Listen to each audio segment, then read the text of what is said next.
இப்ப என் பையன் இருக்கிறான், இல்ல என்னுடைய மனைவி இருக்கிறா. இவங்களுக்கு நான் அவங்க கிட்ட சில குறைகள் இருக்கின்றன, அவங்க கிட்ட சில குறைபாடுகள் இருக்கின்றன, சில இயலாமைகள் இருக்கின்றன, அவங்க கிட்ட சில நெகட்டிவ் பாயிண்ட்ஸ் இருக்குது.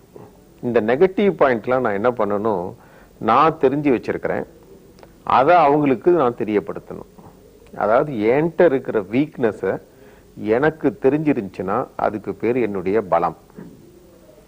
என்கிட்ட இருக்கிற வீக்னஸ் உங்களுக்கு தெரிஞ்சிருது அல்லது மற்றவர்களுக்கு தெரிஞ்சிருந்துச்சுன்னா அது அவர்களுடைய பலம், என்னுடைய பலவீனம். இப்ப யாரையாவது ஒருத்தரை பார்த்து நான் குறை சொல்றேன்னு வச்சுக்கீங்க. இப்ப ஒரு குழந்தைய நீங்க பார்க்கலாம், திட்டுன்னா என்ன பண்ணுது, நம்ம இருக்கிற குறைய சுட்டி காமிக்குது. சுட்டி காமிச்சதுன்னா எனக்கு கோபம் வருது. இப்ப நான் கருப்பா இருக்கிறேன், நீ ரொம்ப கருப்புன்னு சொல்லுது. குட்டையா இருக்கிறேன், குட்டைன்னு சொல்லுது. இந்த மாதிரி தானே பிள்ளைங்க ஒருத்தர் திட்டிக்குது. என்கிட்ட என்ன குறை இருக்குதோ அதை நான் பலர் முன்னிலையில் சுட்டி காட்டினா எனக்கு கோபம் வருது. மற்றபடி என்கிட்ட இல்லாததெல்லாம் கிடையாது, என்கிட்ட இருக்கிறதையே நான் சுட்டி காட்டினா எனக்கு கோபம் வருது. ஏன்னா என்னை அவமானப்படுத்திட்ட, என்னுடைய குறைபாடை மற்றவங்களுக்கு தெரியப்படுத்திட்ட. அப்படி இருந்தா நீ என்னுடைய குறைய வெளிக்காட்டுறன்னா என்ன அர்த்தம், என்னுடைய நலன்ல உனக்கு அக்கறை இல்லைன்னு அர்த்தம். கணவன் மனைக்குள்ள பாத்தீங்கன்னா, இல்ல குடும்பத்தார்ல அக்கா தங்கச்சிக்குள்ளார, அண்ணன் தம்பிக்குள்ள பாத்தீங்கன்னா இதுதான் நடந்துகிட்டு இருக்குது. அண்ணன்றவன் என்ன பண்ணணும், தம்பிகிட்ட இருக்கிற குறைய வெளியே சொல்லக்கூடாது.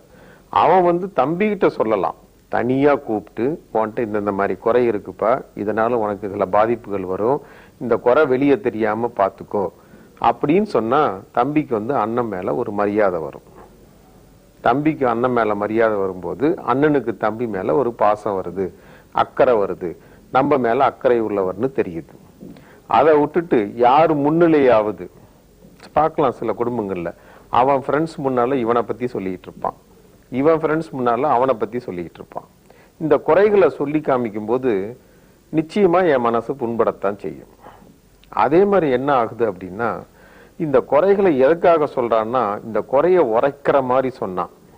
இன்னும் சில பெற்றோர்கள் பார்க்கலாம், தன்னுடைய பையன் இருக்கிற குறைய 4 பேர் முன்னிலையில சொல்லி அதனால அவன் அவமானப்பட்டு அந்த அவமானத்தினால அதை அவன் செய்யாம இருப்பான் அப்படின்னு நினைச்சுக்கிட்டுலாம் சொல்றாங்க.